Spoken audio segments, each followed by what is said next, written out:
Hi friends అందరికీ. ఇంటికి వచ్చేసాము. వంట చేయాలి కదా, ఏం చేయకుండా వెళ్ళిపోయాను. ఇంకా బాగా ఎండకు వచ్చాము, బాగా ఆకలేస్తుంది. ఇంకా సాంబార్ అన్న చేద్దామని చేస్తున్నాను.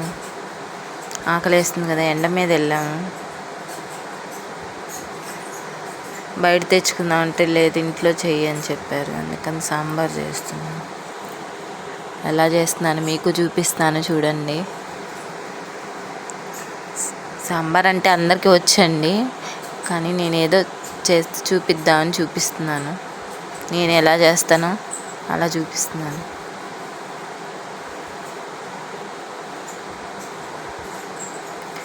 ఎండకి బాగా అలసిపోయామండి.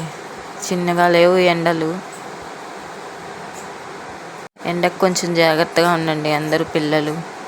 పిల్లలకు హాలిడేస్ కదా, ఎండలో తిరుగుతూ ఆడుకుంటూ ఉంటారు, అలసిపోతారు. మీరే చెప్పండి, పిల్లల్ని ఇంట్లోనే ఉండమని, బయటికి వెళ్ళొద్దు ఆడుకునేదానికి. మనం ఎంత చెప్పినా వినరు అనుకోండి, అయినా మనం చెప్పి వాళ్ళని ఇంట్లోనే ఉండించుకోవాలి. సాయంత్రం ఆ టైంలో ఆడుకుంటే పర్లేదు, మధ్యాహ్నం టైంలో ఆడుకుంటే ఎండకి బాగాలేకుండా వస్తుంది. కొంచెం జాగ్రత్తగా ఉండడమే మేలు.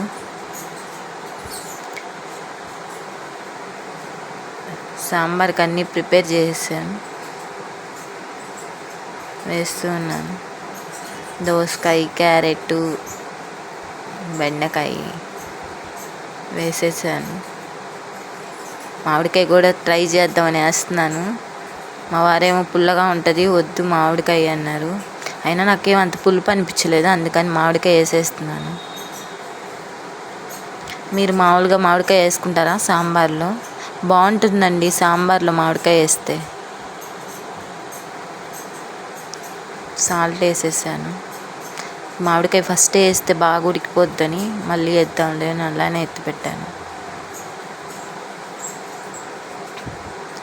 దోసకాయ వేసేసాను, అన్నీ వేసేసాను. మరి వెజిటేబుల్స్ అన్నీ వేసుకున్నా కూడా అంత బాగా కుదరదు. క్యారెట్, దోసకాయ మెయిన్ అండి సాంబార్కి. కారం వేసా, కొంచెం మేము కారం ఎక్కువే తింటాంలే, అందుకని ఎక్కువే వేసాను. మామిడికాయ వేసేసుకున్నాను. చింతపండు కలిపి పెట్టున్నాను.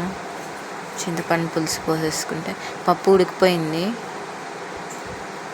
ముందే పప్పు ఉడకబెట్టేసాను ముందుగా నేను, మళ్ళీ రాగానే చేయడానికి లేట్ అయిపోద్దని. ఇంక ఇప్పుడు వచ్చి చేసుకొని తినాలి. ఆకలి బాగా దంచేస్తుంది. ఇంకా చింతపండు పులుసు వేసేస్తున్నాను.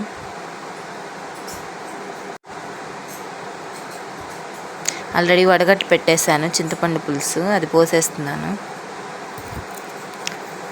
చింతపండు పులుసు పెట్టేసి బాగా కొద్దిసేపు ఉడకనిచ్చేయాలి. అవన్నీ ఉడకనిచ్చిన తర్వాత పప్పు వేసుకోవాలండి. బాగా ఉడికిపోయిన తర్వాత పప్పు వేసుకోవాలి.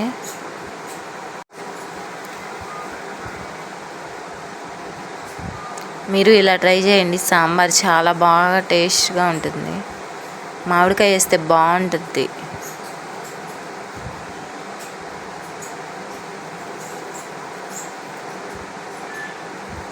ఫాస్ట్గా అయిపోయింది, సాంబార్ రెడీ అయిపోయింది.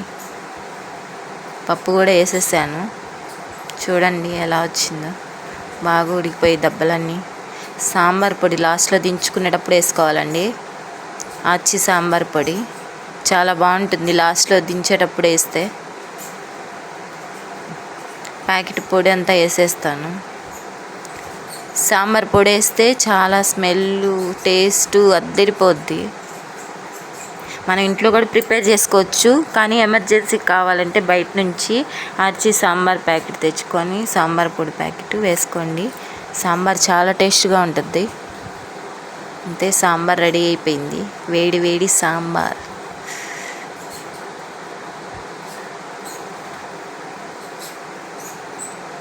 వేడి వేడి సాంబార్, కొత్తిమీర వేసేసాను. బా రెడీ అయిపోయింది. స్మెల్ అద్దరిపోయింది సాంబారు. చాలా టేస్ట్గా ఉంటుందండి. ఇట్లా ఒకసారి ట్రై చేయండి మీరు కూడా, చాలా బాగా వస్తుంది. సాంబార్ పొడి వేస్తే స్మెల్ అద్దరిపోద్దండి, చాలా బాగా వస్తుంది.